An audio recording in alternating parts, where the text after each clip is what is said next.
voy a hablar sobre algo muy interesante que he tenido muy presente y que tiene que ver con el lenguaje. Evidentemente es algo que me compete relacionado a mi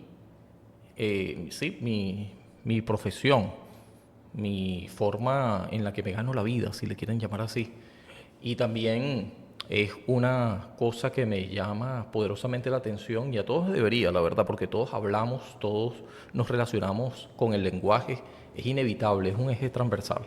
Y aquí voy a agarrar mis notas, voy a ver si puedo chequear allí a la cámara y recobrar el enfoque y también el volumen, que creo que está bastante aceptable. Siempre me preocupo por el volumen porque esto es un podcast.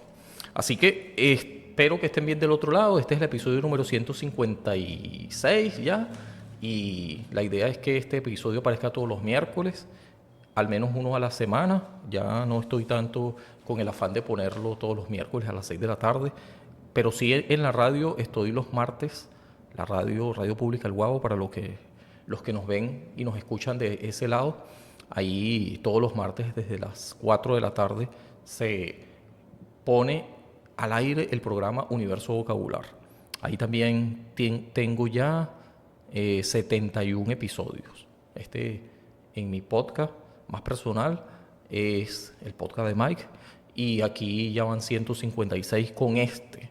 Bueno, dicho esto, el tema de hoy y precisamente para lo cual tengo una vinculación muy estrecha y todos deberíamos porque se trata del lenguaje, tiene que ver con una frase de Martin Heidegger, que es un alemán que es cuestionable porque en algún periodo de su vida estuvo involucrado con el nacionalsocialismo nazis de la Alemania de el hombre del bigotico austriaco, pintor famoso por todo menos por las buenas pinturas. Entonces, bueno, muy cruel, no voy a ni siquiera nombrar a este personaje nefasto de la historia, pero el hecho de que se le vincule a Heidegger con este en algún momento de su vida, porque después de todo era algo que muchos alemanes ilustrados y todo, intelectuales y todo, sucumbieron, sí, la mayoría de ellos, a este gobierno totalitario de entonces. Pero separándolo de eso y teniendo en cuenta que el autor es alguien que tiene una vida, tiene una forma, tiene concepciones que a veces hay que saberlo separar de su obra. Y la obra de Heidegger sí que vale la pena echarle un vistazo profundo, minucioso y también pues una persona que en adelante va a equivocarse con esto, pero no quiere decir que su trayectoria consecuente y anterior a eso tenga un valor importante. Entonces hay que evaluarlo y verlo desde su justa dimensión. Heidegger, y no solamente voy a hablar de Heidegger, ya vamos a ver cómo vamos a cruzar esto con Jacques Lacan, tiene esta fraseología, que es nuestro tema también, el lenguaje es la casa del ser. ¿Y qué tiene que ver con esto? Esto lo dijo en un libro que tiene que ver con el humanismo. Ya después se los voy a poner por aquí para que lo chequen. Pero más allá de eso, esta frase que tiene un profundo significado conceptual y vamos a ver por qué el significado ya es algo a lo que te atreves a adentrarte vía muchos al infinitum significante, significantes que se desplazan todo el tiempo y que esto justamente es lo que nos diría, por ejemplo, Derrida en la obra de Derrida, por ejemplo, la gramatología, y aquí cruzándolo con Jacques Lacan, esta frase directamente relacionada, que podemos ya ver su influencia con Heidegger, al menos porque lo leyó, esto no es una coincidencia, solamente viéndolo así ya, sino que aquí se ve claramente una influencia de las lecturas que tuvo Lacan de la obra o acerca de la obra de Heidegger. Recordemos que Lacan, y quien no lo recuerda, al menos este es un buen momento de saberlo, tradujo a varios autores alemanes, especialmente él como psicoanalista, y eso sí, antes, temprano, en su juventud leyó mucho, como todo buen estudiante y buen estudiante que indaga y que termina consiguiéndose obras consiguiéndose conceptos y mientras se va forjando o encontrando su propia voz, hay mucho de lectura siempre, o por lo menos debería. Y es que este fue el caso de Jacques Lacan. Él sí leyó a Heidegger. Y la frase que podemos encontrar aquí relacionada es esta, de Lacan, relacionada con la frase de Heidegger. Heidegger decía, el lenguaje es la casa del ser, mientras que Lacan diría, en otro momento por supuesto, el inconsciente está estructurado como un lenguaje. Aquí tengo unas notas, por supuesto, que me van a ayudar a estructurar todo este discurso.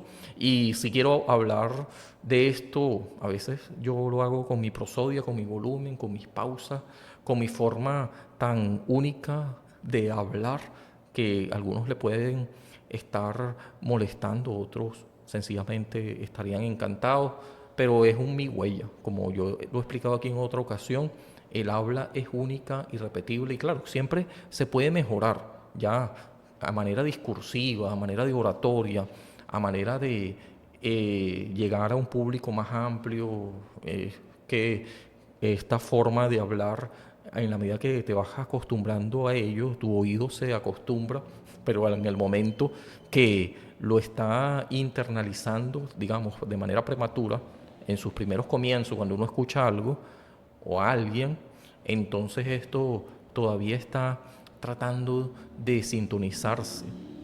Nosotros como receptor, por supuesto, asumimos un papel importante y claro que como en el rol que se alterna todo el tiempo de emisor, uno procura, y es bueno que sea el caso, que lo que se diga se entienda. Eso es algo súper básico. Pero bueno, más allá de eso, de la forma, el fondo, el contenido, es en lo que uno se quisiera concentrar. Entonces yo les pido, por favor, que se concentren, quienes nos escuchan, quien quiera que sea del otro lado, en el contenido y en el discurso como un todo. Claro que el discurso tiene partes y estas, por supuesto, terminan abonando y siendo muy en la coherencia cuando terminamos de cohesionar todo el discurso, son fundamentales, son como axiomas de este todo. Pero bueno, de todas maneras vamos a tratar de hacerlo lo mejor posible, empezando porque el volumen y todo el ritmo y la estructura del discurso se pueda entender. Entonces cuando Lacan dice que el inconsciente está estructurado como un lenguaje, retomando esta frase, guarda una profunda relación y es a su vez muy complejo porque al teorizar esto, aunque proviene de campo distinto al de Heidegger, porque la filosofía ontológica es la que Heidegger estaría asumiendo en este campo, y la cuestión del psicoanálisis es la de Lacan. Lacan que se fue también en la parte, digamos, fue por el camino de la parte más clínica, como psicoanalista, psiquiatra. Así que él, por supuesto, tradujo, ya voy a completar esto que siempre dejo esto colgando, a Freud, alemán también. Cabe señalar que digo alemán también porque lo comparo con Heidegger, ¿no? No es que Lacan sea alemán. A diferencia de Heidegger, Lacan era francés. Y claro, él tradujo a, sí, también a Heidegger, pero sobre todo tenía un interés profundo y empezó a traducir de vuelta a pensadores como Freud, que era un pensador muy cuestionado y tenía unas teorías que algunos considerarían muy extremas o hasta censurables. Entonces, él, Lacan, a diferencia del pensador Heidegger, se fue por lo que es precisamente la misma tendencia de Freud, que es el psicoanálisis, Freud como el padre del psicoanálisis. Así que ambos pensadores, estoy hablando de estos dos últimos que mencioné, tanto Heidegger como Lacan, comparten un giro fundamental. Y aquí es donde nos vamos a centrar, porque desplazan el sujeto como soberano y consciente del centro de la escena y ahora lo subordinan o lo ponen más bien en un lado menos protagonista, que tiene que ver, y aquí vemos que no es algo tan simple, el entendimiento humano, la parte cognitiva, que está muy arraigada al lenguaje, porque ya no es que la racionalización de cómo concibas el mundo como sujeto o ser pensante sea lo que terminaría ocurriendo de manera ya más dogmática o de manera más, digamos, rigurosa. En tanto, es algo completamente más complejo, porque el lenguaje representa una red que sin duda requiere mayor interés, y por ser una estructura tan amplia es algo que no se puede evaluar de manera tan simplista. Así que el desalojo del sujeto, poniéndolo de lado, o como les decía, subordinándolo, es que la filosofía del lenguaje, y si nos vamos más atrás, muchísimo más atrás, a René Descartes, que tampoco es que sea un filósofo del lenguaje, ya vamos a retomar eso de la filosofía del lenguaje, que tiene más que ver con por ejemplo, Jacques Derrida, y un poco, diríamos también, con, sí, no diría un poco, sobre todo tiene mucho que ver con Ludwig Wittgenstein, y sí cierto remanente, porque se fue por el área del lenguaje, ya vamos a ver por qué, para explicar el subconsciente, esto del psicoanálisis lacaniano. Así que Descartes, él creía, retomando esto nuevamente, como filósofo racionalista, que el ser humano, y eso de filósofo racionalista es como nosotros lo clasificamos ahora, ¿no? Él, cuando tenía estos pensamientos y estas ideas bajo la luz de una fogata, al calor de la noche, o en su cama acostado, que se dice que era donde se les aparecían sus ideas mientras estaba acostado en la cama, en la mañana casi siempre. Bueno, sea como sea, él pensaba mucho, y estos pensamientos inquietantes acerca de cómo concebía el mundo, el exterior, y se ponía como protagonista, o por lo menos por algún momento, así el cogito ergo sum, pienso luego existo, llegó a ser una de las cuestiones más célebres que conseguimos en las frases o filosofía, una vez que podemos ver que esto, por supuesto, tiene una consecuencia muy interesante a todo lo largo de su pensamiento, el de Derrida. Es que al ser el amo de la razón, sus actos como poseedor, o de tener en estos actos completo dominio, cómo habitamos al mundo y le damos forma como sujeto autónomo. Esto es precisamente algo muy, si lo pensamos bien, muy antropocentrista, es decir, el ser humano como centro. Heidegger subvierte o va a desmantelar todo eso. ¿Por qué? Porque no es el hombre, el ser humano, el que posee o domina el lenguaje, sino es el lenguaje el que habita al hombre. Así que el lenguaje, una vez que concebimos esto, no es que nos atraviesa, no es que nosotros hablamos el lenguaje, sino que más bien este nos habla a nosotros, entendiendo que es la casa donde el ser devela, donde el ser se oculta, donde el ser humano es apenas un habitante, es un pastor. Si tenemos en cuenta eso, un pastor es que guía, y también es un guardián de esa morada. Es un habitante de esa morada que pudiéramos decir claramente que es el lenguaje. Lacan diría, y de forma paralela, que el lenguaje, es lo que diría Lacan, es una ilusión. la ilusión del yo. Y esto del yo tiene, por supuesto, mucha influencia de Freud, de Sigmund Freud, al que, por supuesto, una vez más, él estaría deseoso y lo reinterpretaría de una manera más cercana a los pensamientos de Freud, o por lo menos eso pretendía Lacan. Así que el ego, eso que pudiéramos atribuir en Descartes o René Descartes, como el amo y el señor de la psique, no es el caso. A través de su retorno a Freud, cruzando esto con la lingüística estructural de Ferdinand de Saussure y también de Jacobson,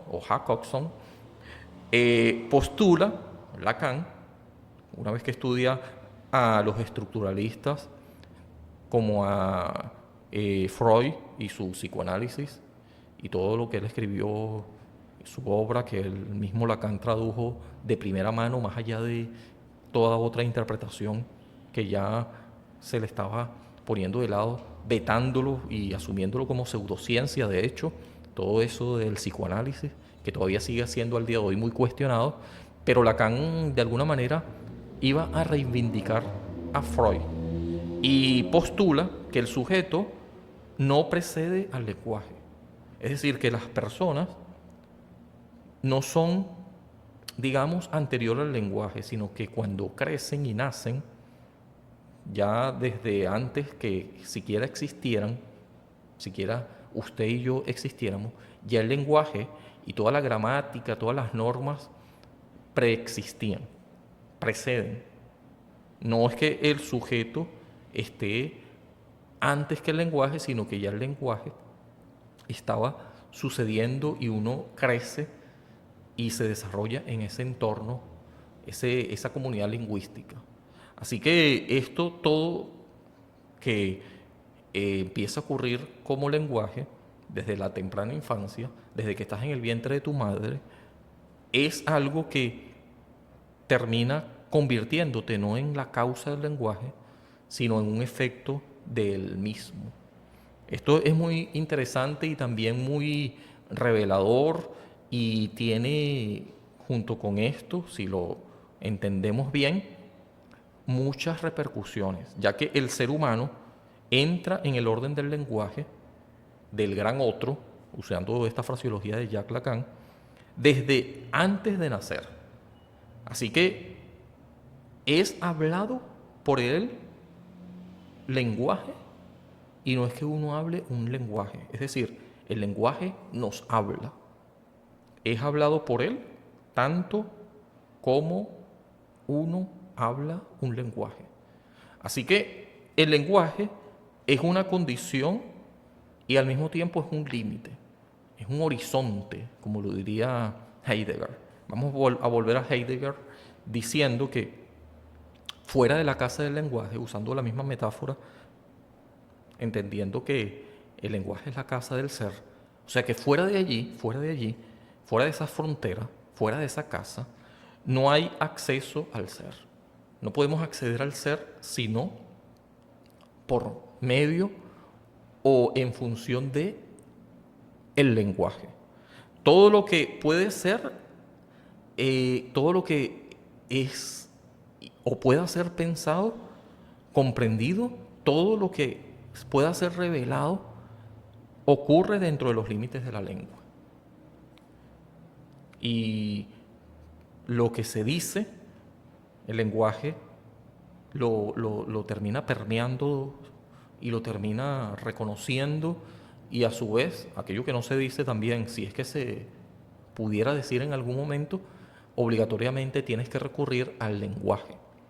Es una condición que precede, antecede y que termina sucediendo un eje transversal a toda la actividad, tanto evidente como la que se pueda pensar, está inscrita en un código de lenguaje. Ya vamos a evaluar bien esto y tiene que ver con el horizonte. El lenguaje vendría a ser el horizonte de lo humano. Dicho por Lacan, el inconsciente, ya hablando de esto que si lo ponemos en otra metáfora, sobre un iceberg que aparece la punta y es aquello que vemos, pero que en las profundidades, esta punta del iceberg, esto que podemos ver, es apenas lo que conscientemente podemos percibir, pero que hay algo que Freud lo llamaría el inconsciente, que está ya en las profundidades y que solamente se puede sacar de allí por medio del lenguaje. Por eso es que hay una frase muy interesante que me resuena ahora mismo, que el corazón del hombre es como agua profunda y el hombre de discernimiento es el que lo sacará. Y esto es precisamente escuchando, haciendo preguntas. Esto tiene mucho que ver con también, si lo pensamos bien, con el método socrático, la mayéutica, donde la idea es que se pregunte para poder hacer parir el conocimiento, el aprendizaje al que no llegas y que al final siempre se puede escabullir, siempre se puede escapar el significado, el hecho de que se satisfaga el deseo, ya vamos a hablar de eso más adelante también. Esto tiene que ver sobre todo con Jacques Lacan. Y terminar diciendo, y si no, pues reconociendo, cuando reconoces ya es porque lo tienes muy consciente, y al tenerlo muy consciente es porque está ya en un código del lenguaje. Los registros lacanianos, que ya lo vamos a ver, implican eso, sobre todo los dos primeros registros, si le queremos dar un orden, ¿no? El registro imaginario y el registro simbólico. El registro simbólico está el lenguaje. Y en lo imaginario, aquello que, pues, sin ni siquiera tenerlo en códigos lingüísticos, pero al menos puede ser pensado. Y si es que lo quieres explicar, estarías haciendo el intento vía con el lenguaje hablado, lenguaje escrito, lenguaje de alguna manera, si se quiere también, la paralingüística contribuye a que se pueda entender y siempre en los límites del lenguaje.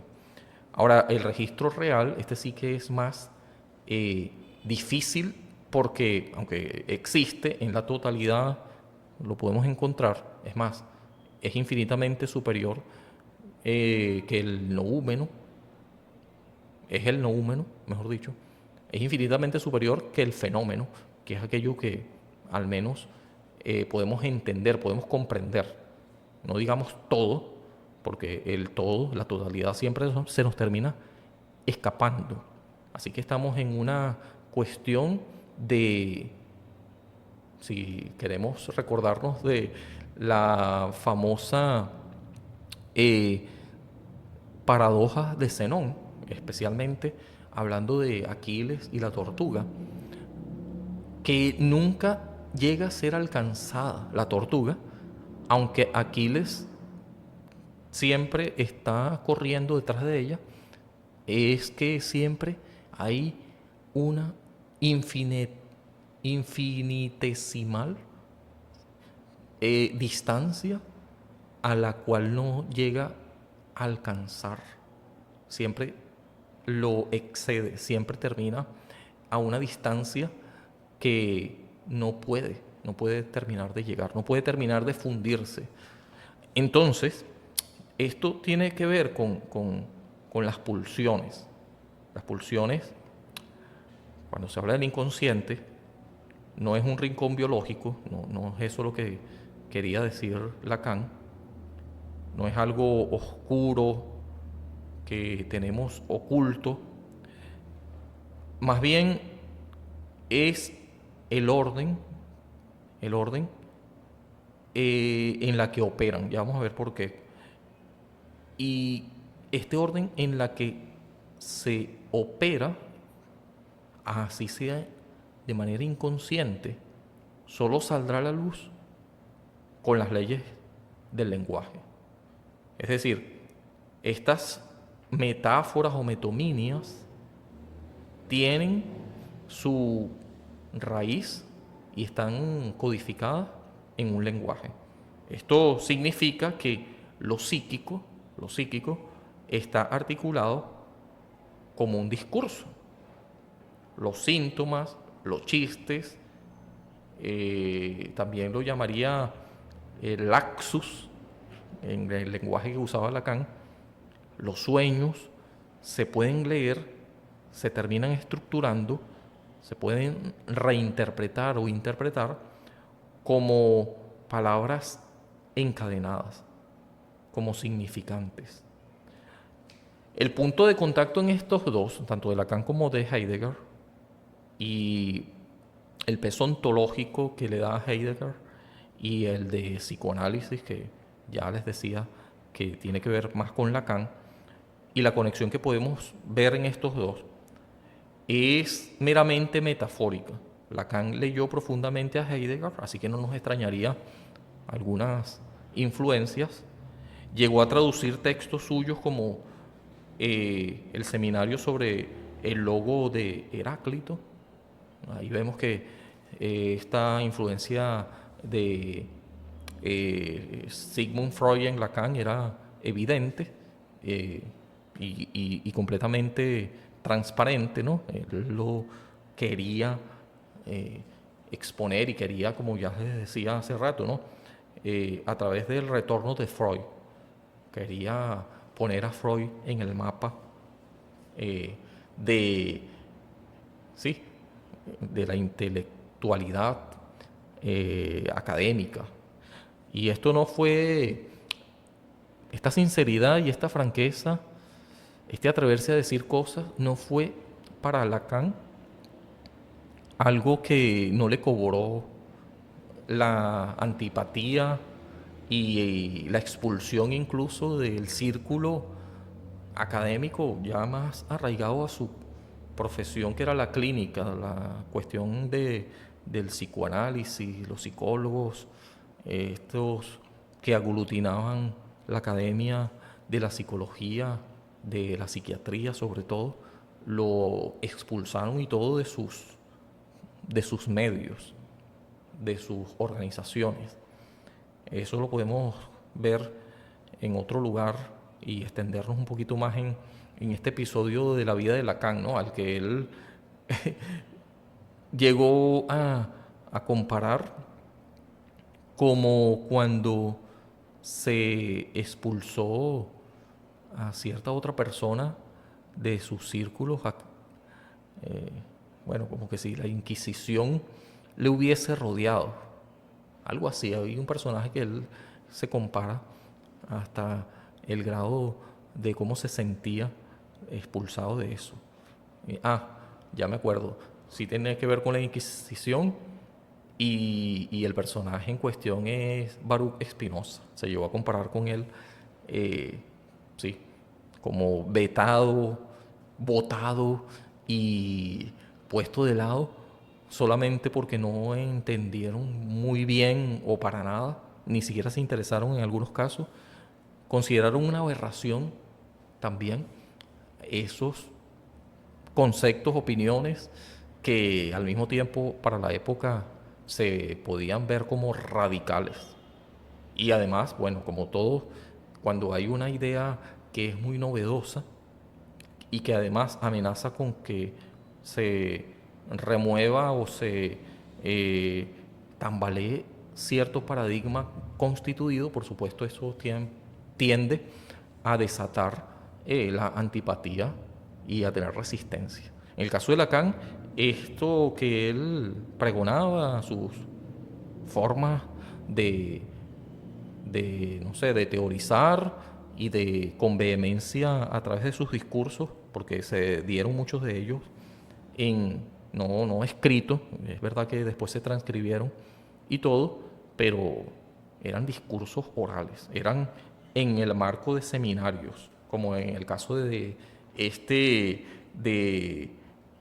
el logo de Heráclito, que bueno, era una obra principalmente de Freud, pero que Lacan la llevó a un seminario.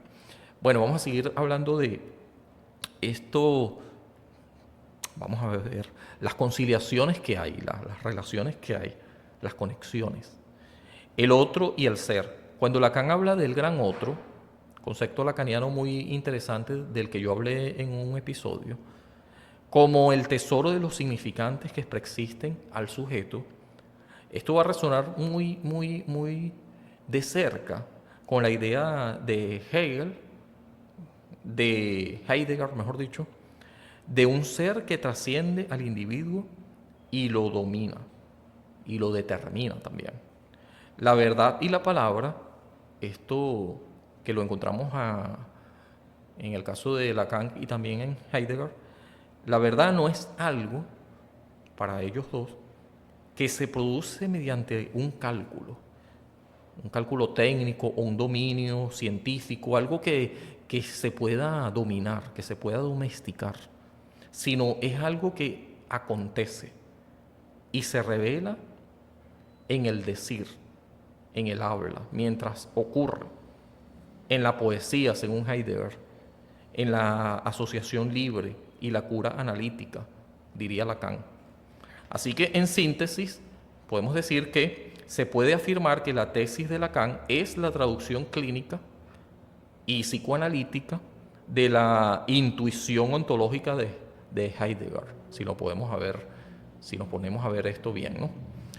Mientras que Heidegger declara que el ser humano habita una morada que es el lenguaje, Lacan demuestra cómo esa morada, el lenguaje, perfora, estructura y habita la intimidad más secreta del ser humano, que es el inconsciente. El inconsciente está y se puede descifrar porque está codificado en un lenguaje. En ambos autores se puede ver, tanto en el humanismo clásico, eh, que terminan los dos abandonando, el hombre ya no es como, por ejemplo, yo había citado a René Descartes, ya no es el hombre, ya no es el ser humano, el centro o creador de algo, como que si sus ideas fueran superiores y es el ser pensante por excelencia, sino más bien es parte de esa totalidad. Es un ser hablado, no es el ser que habla, sino es un ser hablado. Es un inquilino que está alojado en las estructuras del lenguaje. Y esto es muy interesante, ¿no? Esto es muy interesante.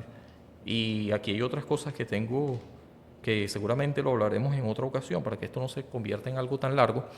Por ejemplo, los registros lacanianos, que por ahí yo ya he hablado en otro, creo que en otro episodio del podcast o en la radio, no recuerdo bien, quizás les deje el link en las descripciones de estos otros videos que están relacionados.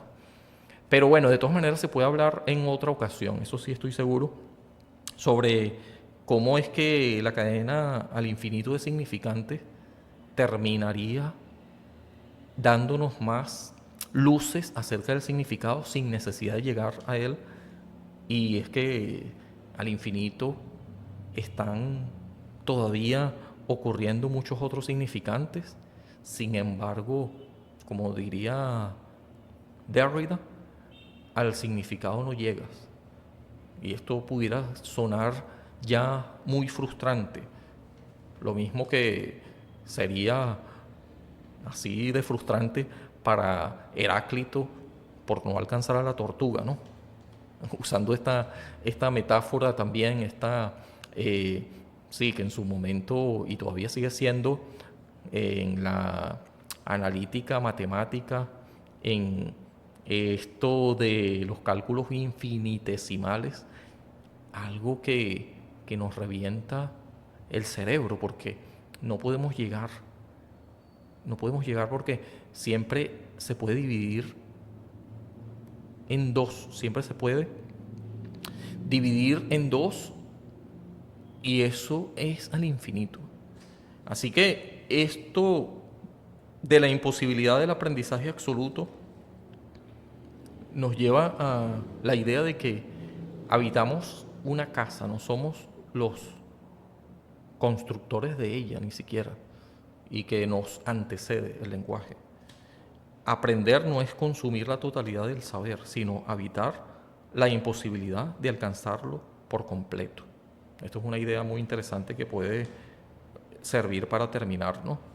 Sin embargo, el hecho de que siempre haya en el camino, en el devenir, algo que nos exceda y que esté por delante, nos puede servir no como frustración, aunque es frustrante si lo vemos bien, pero si lo consideramos un poquito más profundo, ya de manera más positivista y no tan negativista como veía el deseo, que es una cuestión pospuesta, que no llegas, que siempre termina siendo un devenir que no terminas de alcanzar nunca, como el mito de Sísifo, este que va subiendo una roca cuesta arriba y que está condenado eternamente a seguir haciendo lo mismo por la desmesura de creerse como los dioses o creer que podía engañar a los dioses.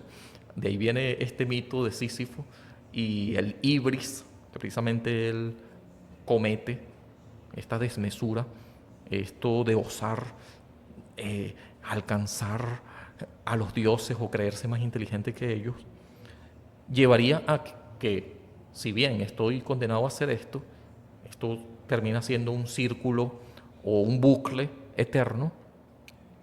Sin embargo, yo puedo verlo también como motor que me movilice. Así que el motor del deseo, así lo vería a pesar del pesimismo de Schopenhauer. Estoy tratando de pensar aquí en otras cosas que están muy relacionadas con eso. Sí, Schopenhauer veía el deseo como algo que era frustrante y era algo que, si bien nos antecede, no termina de completarse y que era algo de lo que deberíamos evitar. Deberíamos evitar.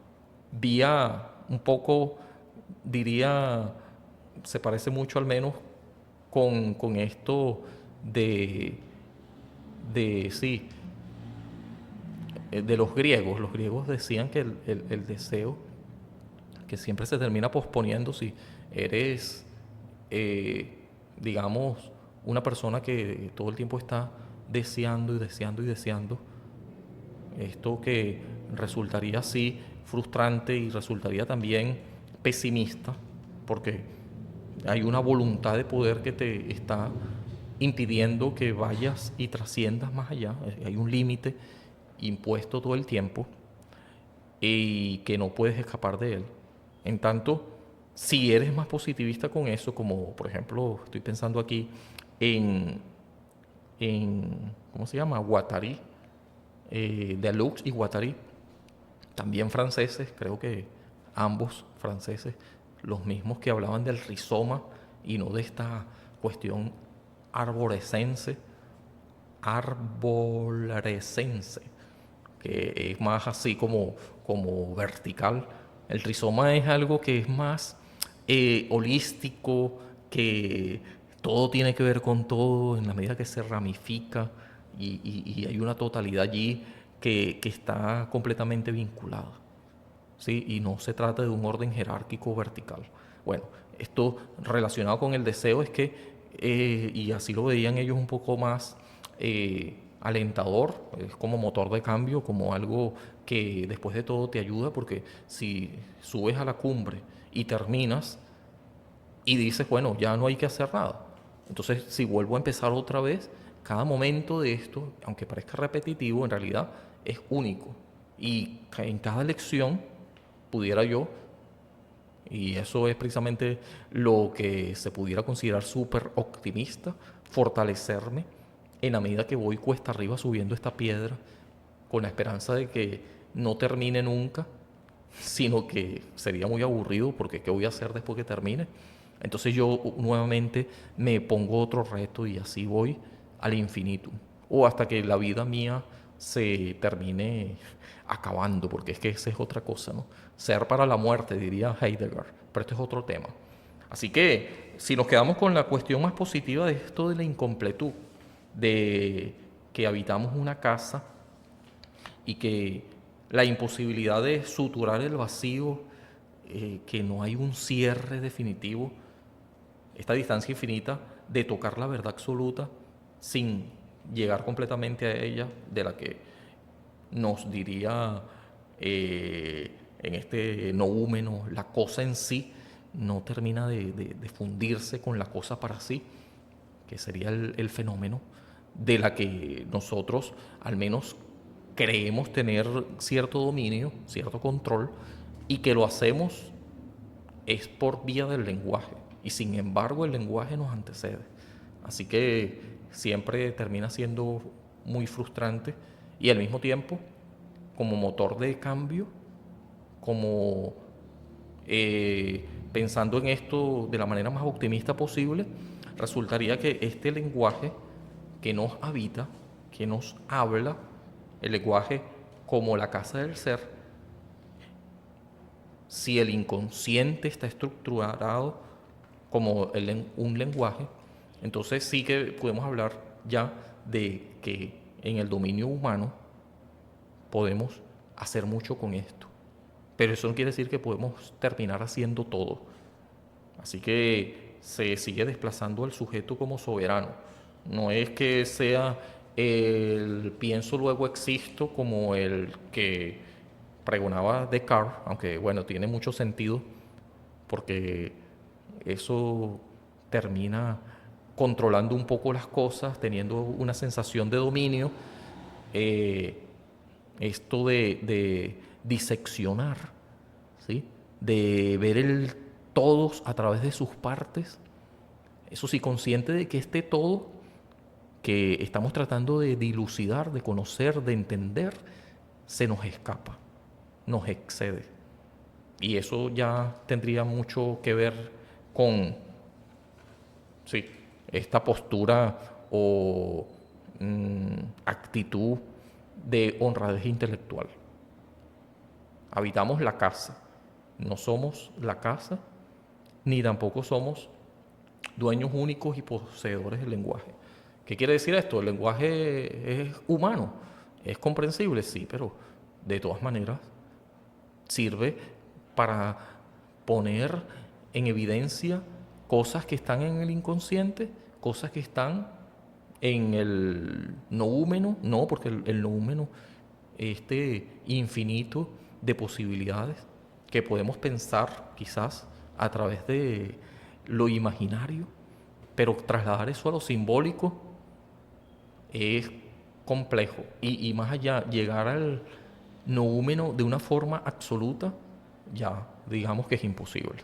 Muy bien, lo voy a dejar hasta aquí porque esto se puede extender más y esperemos sea de mucho, al menos suficiente para poder pensar en muchas otras cosas, la verdad. Y suficiente nada, más bien es algo que termina detonando más cosas que escudriñar allí. O sea, quedan más preguntas que respuestas cuando uno habla de estas cosas. ¿Por qué? Porque al significado no llegas.